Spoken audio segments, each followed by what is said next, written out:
Gloire à Dieu. Que le nom du Seigneur soit béni. Nous allons lire en Matthieu 16. Seigneur, merci pour cette grâce que tu nous accordes de pouvoir, Seigneur, recevoir et partager ta parole. Nous bénissons ton nom et nous te glorifions pour tout ce que tu fais dans nos vies. Viens prendre la première place et viens régner totalement, Seigneur, dans nos vies. Au nom de Jésus-Christ. Amen. Matthieu 16. Alors, notre partage va porter essentiellement sur le dernier chant que nous venons de chanter. Je n'avais pas du tout fait le lien, mais c'est en écoutant le chant, effectivement, ça m'a inspiré finalement ce qu'on va partager là. Donc, Matthieu 16, à partir du verset 13. Matthieu 16, à partir du verset 13. Jésus étant arrivé dans le territoire de Césarée de Philippe, demanda à ses disciples, « Que suis-je au dire des hommes, moi le Fils de l'homme ?» Il répondit, « Les uns disent que tu es Jean-Baptiste, les autres Élie, les autres Jérémie ou l'un des prophètes. Et vous, leur dit-il, « Qui dites-vous que je suis ?» Simon-Pierre répondit, « Tu es le Christ, le Fils du Dieu vivant. » Jésus, reprenant la parole, lui dit, « Tu es heureux, Simon, fils de Jonas, car ce ne sont pas la chair et le sang qui t'ont révélé cela, mais c'est mon Père qui est dans les cieux. Et moi, je te dis que tu es Pierre, et que sur ce roc, je bâtirai mon église, et que les portes du séjour des morts ne prévaudront point contre elle. Je te donnerai les clés du royaume, des cieux. Ce que tu lieras sur la terre sera lié dans les cieux, et ce que tu délieras sur la terre sera délié dans les cieux. » Alors il recommanda aux disciples de ne dire à personne qu'il était le Christ. Verset 21, c'est là que les choses se corsent. Dès lors, Jésus commença à faire connaître à ses disciples qu'il fallait qu'il aille à Jérusalem, qu'il souffre beaucoup de la part des anciens, des principaux sacrificateurs et des scribes, qu'il soit mis à mort et qu'il ressuscite le troisième jour.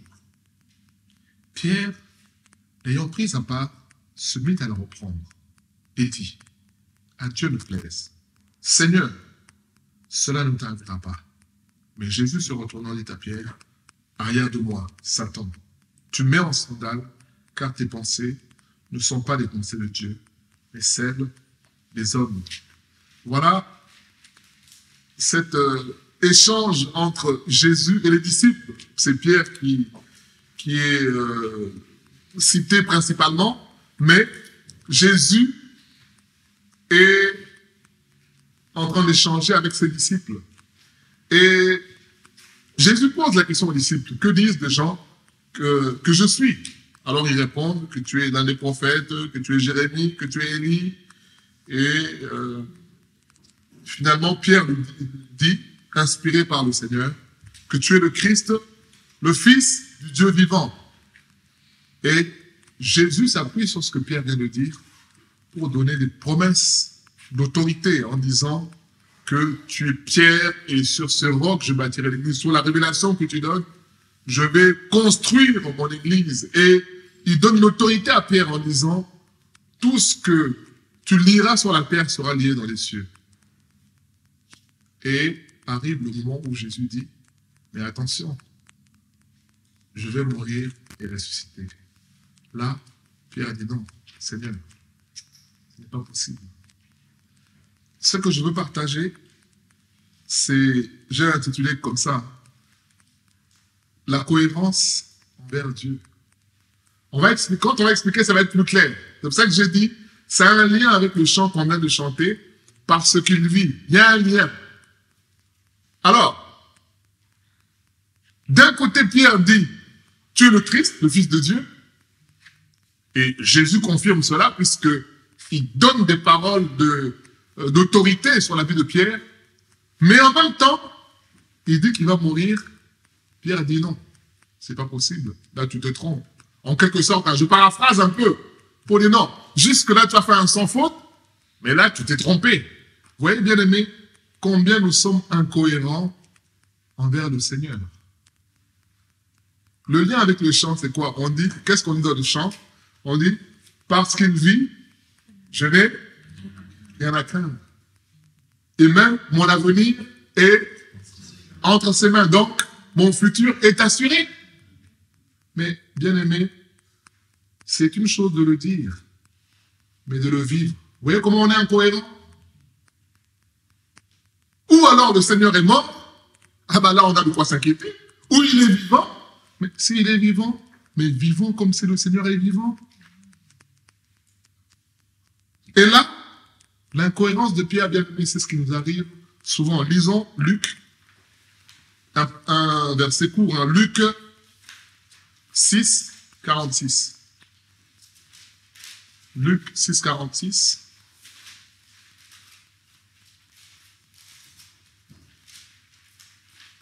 Luc 6, 46. C'est facile à retenir.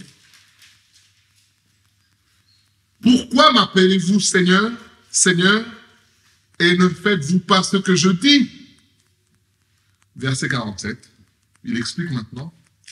Je vous montrerai à qui est semblable tout homme qui vient à moi, entend mes paroles et les met en pratique. Il est semblable à un homme qui, bâtissant une maison, a creusé profondément et a posé le fondement sur le roc. Une inondation est venue et le torrent s'est jeté contre cette maison sans pouvoir l'ébranler parce qu'elle était bâtie. Elle était bien bâtie, pardon. Mais celui qui entend et ne met pas en pratique est semblable à un homme qui a bâti une maison sur la terre sans fondement. Le torrent s'est jeté contre elle. Aussitôt, elle est tombée et la ruine de cette maison a été grande. Alors, le Seigneur dit que celui qui entend sa parole et qui ne la met pas en pratique est semblable à un homme qui a bâti sa maison sur la terre. Alors, vous savez, l'aspect de ce verset-là, on le lit au fait que celui qui ne met pas en pratique, celui qui désobéit. Il y a cet aspect-là. Est-ce qu'on est ensemble? Il sait, mais il ne le pratique pas. Il désobéit. Mais il y a aussi un autre aspect. C'est l'aspect, tu sais que c'est la vérité, mais tu ne l'utilises pas.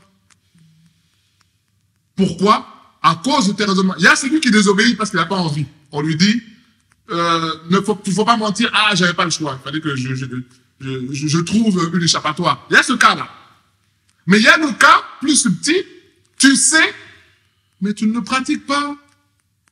Mais à quoi ça sert? Vous savez, c'est comme quelqu'un qui a un chèque. Le chèque, tu l'as chez toi, tant que tu l'as chez toi, ton compte peut être à moins 2000. Hein. Pourtant, tu as un chèque de 30 000 chez toi à la maison. Tu peux même le déchirer par mégas. Donc, potentiellement, tu as de la force, mais réellement, tu l'as pas. Puisque tu ne l'utilises pas. Tu le mets quelque part. Et vous voyez, Jésus commence par dire, pourquoi m'appelez-vous Seigneur et ne mettez pas en pratique ce que je dis, ne faites pas ce que je dis. Vous voyez l'incohérence de l'humain. C'est-à-dire qu'on dit, parce qu'il vit, je n'ai rien à craindre. Moindre porte qui bouge, le vent qui bouge la porte, on se met à avoir peur. Moindre problème, on se met à avoir peur. Mais c'est là que le Seigneur a dit, mais quelle incohérence. Nous disons que nous croyons au Dieu Tout-Puissant. Mais en même temps, quand les situations se présentent, on est les premiers à pleurer, à appeler d'abord le médecin, à appeler un tel, à prendre un rendez-vous rapidement.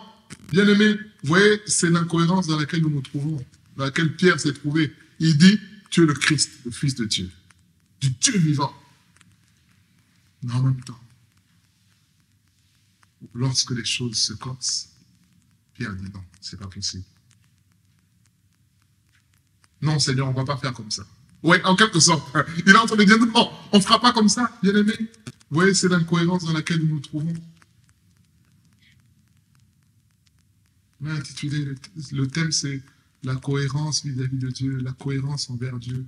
Soyons cohérents, bien aimés. Vous savez, Josué dira dans Josué 24, 15, hein, si Baal est Dieu, allez après Baal. si c'est l'Éternel qui est Dieu, allez après l'Éternel. Mais il dit, choisissez qui vous voulez servir. Et Jérémie dit la même chose. Arrêtez de boiter de deux côtés. Faites un choix. Si c'est Dieu qui est Dieu, alors, dans ce cas-là, allez vers Dieu. Si ce n'est pas lui, alors allez vers l'autre. Mais sachez que Dieu va prouver qu'il est Dieu. On l'a vu, hein, il a prouvé avec les prophètes de Baal, quand il a fait tomber le feu du ciel, pour montrer qu'il est Dieu. Et là, vous savez, quand c'est comme ça, le peuple indécis, ah, l'Éternel est Dieu, l'Éternel. Mais non, l'Éternel est Dieu parce qu'il a fait descendre le feu. Mais il suffit qu'il y ait le premier problème, on oublie que l'Éternel est Dieu. Bien aimé, le thème de notre partage aujourd'hui, c'est soyons cohérents. Et nous allons voir peut-être un ou deux exemples de personnes qui sont restées cohérents sur cette idée-là, que Dieu est Dieu. Vous savez, les amis de Daniel ont été dans une situation où on leur dit « Prosternez-vous devant la statue ». Ou alors, vous allez mourir. Vous irez dans la fournaise. Vous savez, ces hommes sont restés fermes. Ils ont été convoqués par le roi. Rien que le fait d'être convoqués, je peux vous dire que beaucoup auraient changé de discours sur la route. Convoqués par le roi. Donc, rien que tu arrives dans le palais, vous savez, entre le palais, le portillon du palais, et aller chez le roi. Donc, dans ta tête, là, tu changes ton discours. Rien que ça, c'est impressionnant. C'est quand tu arrives à l'Élysée, on t'ouvre la porte, le tapis qui mène de la porte jusqu'au perron de l'Élysée, là, je peux te dire que tu es tellement impressionné, donc toi-même, tu changes ton discours. Tu sais, tu es venu dans le...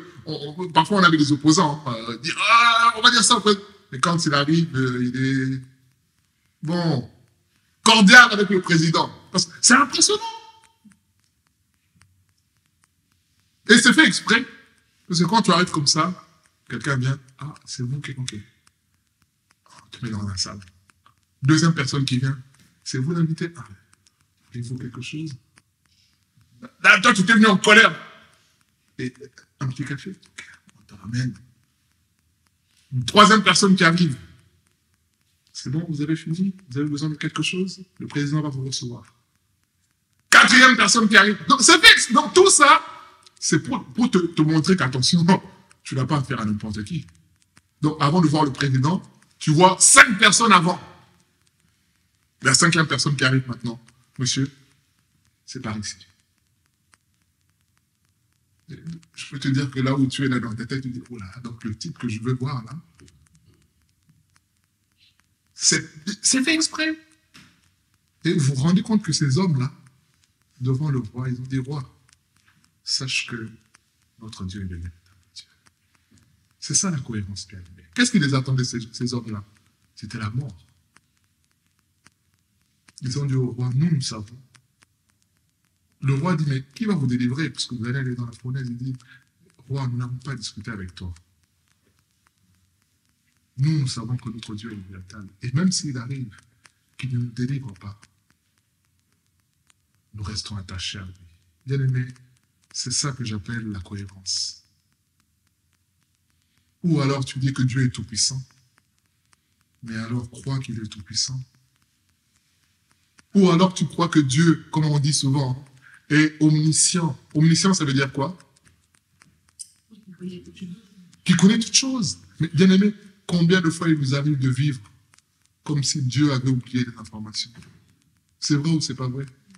Combien de fois il nous arrive de vivre comme si une information a échappé à Dieu? Vous savez, il y a des gens, il est méchant, il te fait des coups en douce, bien dosés. Mais en même temps, il a toujours le sourire. Hein. Mais il te fait des petits coups au boulot en douce. Tu as envie de crier pour lui, mais c'est fort, il m'a. Vous savez, tu fais un travail, tu as toujours un collègue qui dit au patron, ah oui, ben, oui, mais j'ai bossé, hein, j'ai fait ci, j'ai fait... Pourtant, ça se trouve même, c'est toi-même qui as fait. Mais tu en as toujours un, là, en plus, il a parfois le numéro privé du boss. Hein. Il peut l'appeler à n'importe quel moment. Il sort, quand tu le vois, il sort un peu, il s'éloigne. Ah, tu sais que là, il va. Ah bah oui, je suis avec un terme, mais non, mais j'ai géré, hein, j'ai fait. Tu as envie de dire, mais, bien aimé, l'exhortation d'aujourd'hui, c'est de dire, si tu crois que Dieu est omniscient, que rien ne lui échappe, alors pourquoi tu vas chercher? Puisque ce qui arrive, c'est que tu vas vouloir aussi rendre information coup pour coup. Mais vous savez, Dieu est tout-puissant. Mais non seulement Dieu est tout-puissant, l'humain a aussi une certaine intelligence, vous savez. L'humain a une intelligence pour comprendre que, en réalité, c'est pas lui qui a fait ça, c'est ça. Bien qu'on se connaît. Même s'il y en a qui font du cinéma, on se connaît. Le patron, vous savez, le patron, c'est un berger. Hein. C'est un berger. Il a beau être païen, mais le patron, il connaît ces éléments. Il sait que si je ne suis pas là, tel peut me remplacer parce qu'il ne dira pas de bêtises. Moi, je vois avec notre directrice, parfois quand il y a des événements officiels, non, il faut que tel parle, puisque faut pas qu'il dise puisque c'est sa responsabilité. Donc, il ne peut pas envoyer quelqu'un dont il sait que le type va dire n'importe quoi. C'est dans l'image de l'entreprise. Donc les patrons, ils ne sont pas dupes. Même si tu fais croire, mais bien aimé, parfois ils testent. Hein. Il va te donner un boulot. Tiens, tu me le rends dans 2 jours. 2 jours, tout carré. Donc il sait que lui, je peux lui mettre la pression, il va me faire ce que je demande. Il sait que l'autre, même si je laisse 1 semaine, il ne le fera pas. Alors, souvent, on veut se défendre tout seul en disant, mais bien aimé, si tu sais que Dieu est omniscient, c'est-à-dire qu'il voit tout, il sait tout, il est au courant de tout, tu n'as pas à forcer. Tu n'as pas à forcer. Vous savez, Mardoché avait sauvé la vie du roi quand il y a eu un complot. Un coup d'État, on a voulu tuer le roi. Mardoché a dénoncé ce complot-là. Mais qu'est-ce qui s'est passé après? Aman a fait signer un édit pour tuer les Juifs. Mais oui, moi, à la place de Mardoché, peut-être que j'aurais envoyé un courrier au roi en recommandant, en disant, mais roi, tu sais, rappelle-toi, il y a 2 ans, c'est moi qui t'ai défendu. Mais, bien aimé, Mardoché n'a pas fait ça. Il est allé voir Esther pour dire, écoute, plaide notre cause, mais sache que si tu ne le fais pas, Dieu nous délivrera. Et qu'est-ce qui se passe? Le roi lui-même, un jour, a eu un songe, un rêve. Il s'est souvenu que Mardoché avait sauvé la vie. Il a posé la question, mais qu'est-ce qui s'est passé? Cet homme est où? Qu'est-ce qu'il devient? On dit, mais il est toujours là. Il est à la porte du roi, là. Bien aimé, c'est comme ça que Dieu a changé les choses. C'est ça. Soyons cohérents. Si on croit que Dieu est Dieu, alors, même là où les humains ne voient pas, tu lui vois. C'est que tu as l'impression que tout le monde est contre toi. Bien aimé, Dieu, lui, y voit. C'est ça la réalité, bien aimé. Est-ce que tu crois que Dieu est amour? Mais si tu crois que Dieu est amour, alors confie-toi en son amour. Il t'aime. Donc ce qui t'arrive n'est que pour ton bien puisqu'il t'aime, n'est-ce pas? C'est ça, bien aimé. Puisqu'il m'aime. C'est ce que Romains 8 dit. Hein. Qui condamnera les élus de Dieu? Si Dieu est pour nous. Alors la question c'est, est-ce que tu crois que Dieu est pour toi ou il est contre toi? Ah, si tu penses qu'il est contre toi, d'accord. Mais si tu penses que Dieu est pour toi, Paul dit, qui sera? Ça ne veut pas dire que personne ne sera contre toi, attention. Ça veut dire qu'au contraire, les gens seront contre toi. Mais quand tu mesures l'échelle de valeur entre celui qui est contre toi et Dieu, finalement, il n'y a pas, comme certains disent, il n'y a pas match, il n'y a pas photo. C'est vrai ou c'est pas vrai? Il n'y a pas photo. Donc finalement, même si celui qui est en face de moi est contre moi, en réalité, moi, je suis celui qui est plus grand. Donc lui, il n'a qu'à s'agiter, mais la décision finale viendra de Dieu, bien aimé. C'est ça la réalité. On a vu le témoignage, on se rappelle d'une de nos sœurs sur Zoom qui a témoigné. Il y avait un patron, un chef, un haut gradé qui l'attendait pour se venger sur elle. Mais vous savez, avec ce qui s'est passé là au Gabon, et le type qui l'attendait de pied ferme pour lui dire, écoute, tu vois, ben, il a été viré. Bien aimé, mais voyez, quand on voit ça, l'humain lambda, il va dire, bon, c'est le hasard. Mais non, quand toi tu es conscient, tu te dis, ah. Donc le monsieur là a été viré, c'est peut-être Dieu qui l'a viré, parce qu'il a enlevé de mon chemin, bien aimé. L'exhortation, c'est dire, mais est-ce que nous croyons ce que nous disons? C'est ça que Jésus dit là. Est-ce que tu crois? Si tu crois, alors, tu vois, ta maison sera bâtie sur le roc. De sorte que, quand il y a une mauvaise nouvelle qui t'est annoncée, toi, tu es bâti sur quoi? Sur le roc. Le roc, c'est qui? C'est Jésus. Tu sais que Jésus est Seigneur. S'il a pu vaincre à la mort, alors, qu'est-ce que cette situation-là? Vous êtes virés. Jésus a vaincu la mort. Il y en a, vous êtes virés, c'est fini.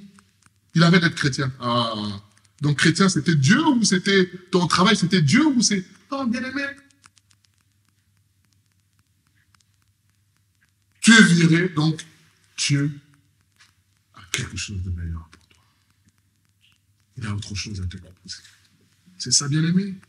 Est-ce que nous croyons que Dieu est Dieu ou nous ne croyons pas? C'est ça la question. Méditons le chant bien aimé parce qu'il vit à partir d'aujourd'hui. Ou alors, il vaut mieux ne pas chanter. Mais moi, je t'informe que Jésus est vivant. Et puisqu'il est vivant, pourquoi t'inquiéter? Deuxième exemple, bien aimé. Vous savez, le centenaire romain qui envoie des serviteurs pour dire, allez dire à Jésus, est-ce qu'il ne peut pas venir faire quelque chose? Parce que mon serviteur est mort.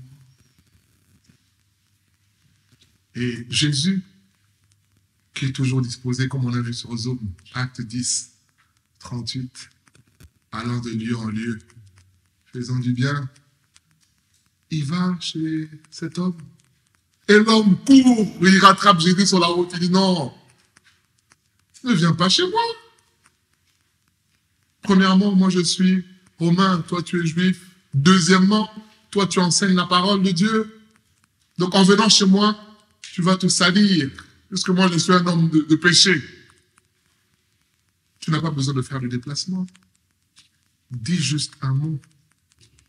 Et mon serviteur sera... Bien aimé, je prends cet exemple-là pour nous montrer ces personnes qui ont compris qui est Dieu. Alors, à combien de forte raison, nous qui sommes chrétiens? À combien de forte raison, nous qui sommes chrétiens? Tu dis que tu es chrétien, mais tu vis tous les jours dans la tristesse. Ou alors, vous savez, comme c'est écrit dans Matthieu 13, hein, la semence est tombée dans les lieux où il y a des épines. Qu'est-ce qu'on nous dit? Qu'est-ce qui se passe? Qui se rappelle de ce qu'on dit? Oui, ça croît pour un temps. Ça croît quand même, ça prend. Ça prend. C'est ça, les chrétiens émotion. Après une prédication, oh, alléluia, il sort. Non, dans le RER, il est prêt à gifler quelqu'un. Mais, au moment où il a reçu la parole, il a été touché. Mais, le verset dit, ça dure juste un temps. Et c'est pas ça que Dieu veut, bien aimer. Dieu veut que ce qu'on a reçu tombe sur la bonne terre. Pas juste un temps, mais tout le temps. Que ça reste, que ça demeure. C'est ça. Et cet homme dit à Jésus, pas besoin que tu viennes chez moi. Moi, tel que je suis, j'ai 100 hommes, 100 personnes sous mes responsabilités. Je donne un ordre de fou. Donc toi aussi, tu peux parler de la même manière. Jésus dit, oh, même en Israël, je n'ai pas vu une seconde fois. Bien aimé, c'est cela que nous sommes en train de dire. Vous savez, la femme syrophénicienne dans Matthieu 15, qui a une fille qui est tourmentée par les démons, qui souffre, qui vient au pied du Seigneur. Délivre-moi. Malgré tous les obstacles, Jésus dit, on ne peut pas donner des choses saintes aux chiens. La femme dit, maître, Je sais. Mais je sais aussi que nous, les petits chiens, on se contente des miettes qui sont... Bien aimé, c'est ça que j'appelle la cohérence vis-à-vis de Dieu. Ouais, cette femme a été cohérente. Elle s'est dit, puisque il n'y a que toi qui puisses faire quelque chose, alors je suis prêt à accepter tout ce que tu me diras. Vous voyez la différence avec Pierre quand on a lu là. Pierre a dit non. Tu peux, oui, faire ceci, ouvrir le ciel, faire cela, mais non, là, ce que tu dis, non. Bien aimé, c'est ce qui nous arrive. Nous sommes incohérents vis-à-vis de Dieu, bien aimé. Si nous croyons que Dieu est tout-puissant, tout-puissant, ça veut dire quoi? Ça veut dire ce que ça veut dire. Ça veut dire qu'il peut même, comme c'est écrit, appeler à l'existence des choses qui n'existent pas, mais comme si elles ont toujours existé, bien-aimés. C'est ça. C'est ça, Dieu, bien-aimé. Et les versets bibliques sont là pour nous le dire. Est-ce que nous ne croyons pas? Un jour, dans Marc 2, on ramène un homme alité. Jésus dit, tes péchés sont pardonnés. Les gens disent, oh. Il dit, mais qu'est-ce qu'il y a de difficile? Il dit, vous pensez que je n'ai pas le pouvoir de... Ben écoute, lève-toi maintenant. Prends ton lit et marche. L'homme s'est levé. Il a marché. C'est pour nous dire, bien-aimés, où nous croyons, où nous ne croyons pas. Si nous croyons, alors croyons aussi que Dieu peut changer les situations. Dieu peut intervenir dans n'importe quelle situation. Renonçons à nos raisonnements qui nous disent, mais non, mais comment ça va? Mais oui, mais ce n'est pas notre problème. Vous savez, dans Jean 5, l'homme qui est là depuis 38 ans, Jésus lui dit, est-ce que tu veux être guéri? Il dit, mais Seigneur, mais tu vois, moi je n'ai personne, mais ce n'est pas la question. La question c'est, est-ce que tu veux être guéri? Et c'est comme ça que nous sommes, bien-aimés chrétiens.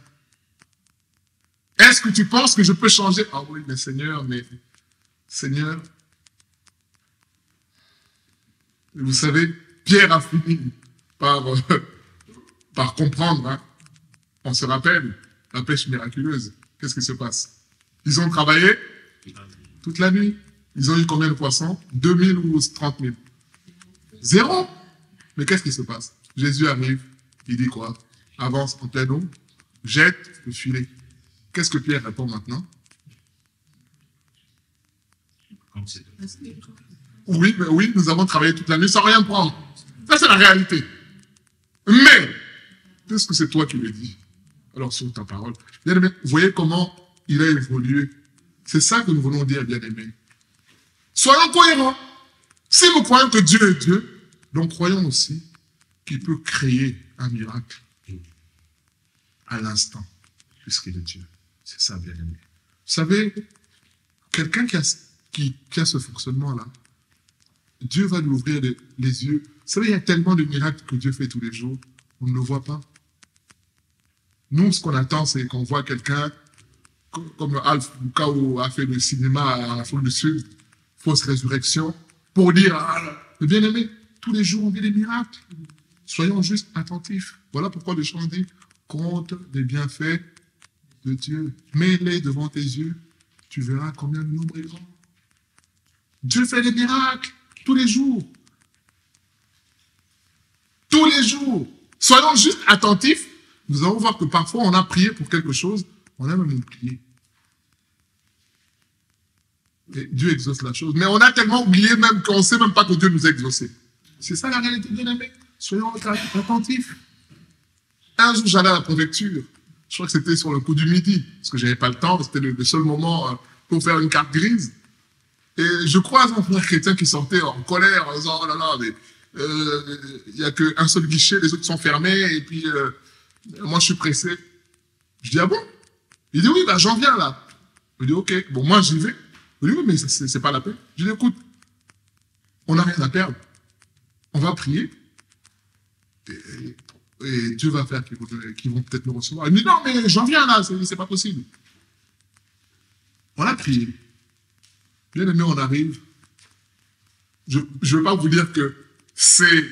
Il y a eu, mais ce que je peux vous dire, c'est que Dieu a exaucé la prière. Puisqu'il y avait un seul guichet. On est revenu. Il y avait les 4 guichets. Lui, il était au guichet 3, moi, j'étais au guichet 4. sur le temps du midi. Vous savez, c'est des fonctionnaires. À l'époque où on faisait des cartes grises à la préfecture. Bien aimé, pour moi, peut-être que le frère, bon, lui il était déjà en colère, mais pour moi, je me suis dit, ah, Dieu a entendu. Dieu a entendu la prière. C'est ça, bien aimé. Soyons cohérents. Si on croit que Dieu est Dieu, alors on va prier. Et on va prier avec foi. On va prier en le responsabilisant, puisqu'il est Dieu. On va dire comme Gédéon, vous savez, vous vous rappelez de la prière de Gédéon, hein? Dit, mais Seigneur, n'est-ce pas toi qui as fait des prodiges autrefois? Mais regarde aujourd'hui comment on est sous le joug des Madianites. Regarde comment nous sommes. Et qu'est-ce qui se passe? Dieu lui dit, c'est toi que j'ai choisi. Vaillant. C'est ça, bien aimé. Soit nous croyons ou nous ne croyons pas. Le Seigneur nous invite à croire. Quand tu crois que Dieu est Dieu, eh bien, tu vas prier pour toute situation. Or, nous, les humains, quand c'est petit, on s'en sort tout seul. Et quand ça chauffe, c'est là maintenant qu'on va... Ah, pasteur, ça fait 3 jours. Ah, ça fait 3 jours. Tu étais où pendant les 3 jours? Bien-aimés, est-ce que nous croyons ou nous ne croyons pas? C'est ça? Le même Seigneur que Pierre a confessé, c'est le même qui l'a contesté en disant non, là tu te trompes. Mais comme j'ai dit, il a fini par se rattraper en disant non. Puisque c'est toi qui parles, alors je crois, bien aimé, je nous invite même à mettre Dieu au défi. À nous responsabiliser, puisque Pierre a dit bon, moi je suis un peu partagé par rapport à ce que tu dis, mais puisque c'est toi qui dis, puisque la parole engage celui qui la prononce, c'est vrai ou c'est pas vrai? La parole engage celui qui le dit. Quelqu'un qui arrive et vous dit, bon, ça coûte combien? Ça coûte 3 millions. Ok, bon, je prends. Mais toi, tu vas... Ah, mais comment tu vas faire? C'est pas ton problème. Lui, il a dit, je prends. Donc, s'il dit, je prends, c'est que lui, il sait comment il va faire. Mais, bien aimé, Dieu est maintenant plus grand que ça. Vous savez, c'est une pensée que même nous, j'ai regardé un reportage avec les émirs là, du Qatar, ou je ne sais plus. Un qui arrive comme ça, dans les châteaux, vous savez, il achète tous les châteaux en France, il arrive. Combien? Il ne visite même pas. Le monsieur, l'immobilier a déjà préparé son discours, vous savez, ce qu'il va dire. Le type arrive, il regarde. Combien? 12 millions, ok.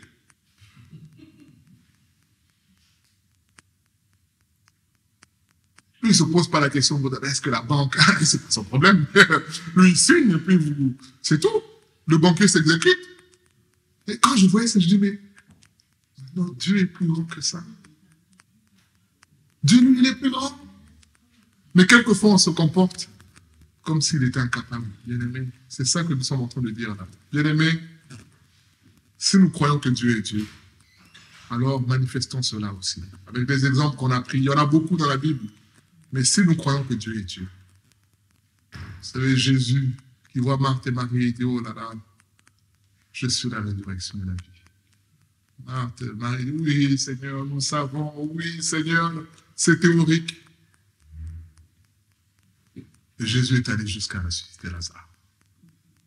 Alors que tous ces exemples-là nous amènent à être cohérents envers Dieu. Conséquence, on ne va plus chercher à en vouloir aux humains. On va chercher à traiter avec Dieu. Qu'est-ce que nous voulons? Nous voulons traiter avec Dieu ou nous voulons traiter avec les humains? En tout cas, moi, je préfère traiter avec Dieu. Je préfère traiter avec Dieu. Parfois, au travail, les jeunes, ils vont esquiver les éducateurs. Ils vont directement traiter avec le chef de service. Parce que c'est la ligne directe. L'éducateur, tu viens avec lui tous les jours, il peut te dire non. Ah non, hier t'as fait ci, hier t'as fait. Comme eux, ils sont malins, enfin malins entre guillemets, façon de parler, il va voir directement le boss, le chef du service. Et souvent, le chef de service va voir, ah, bah tiens, je vais demander d'abord aux éducateurs avant de répondre à...